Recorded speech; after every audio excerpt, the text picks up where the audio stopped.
என்ன தோன்றக்கூடும் மழை இல்லாத போது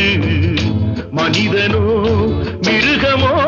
தாயில்லாமல் ஏது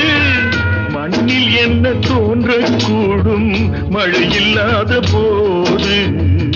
மனிதனோ மிருகமோ தாயில்லாமல் ஏது அன்னை சொன்ன வார்த்தை என்று நினைவில் வந்தது அன்பு என்ற சொல்லே தாயின் வடிவில் வந்தது எங்கே எங்கே அம்மா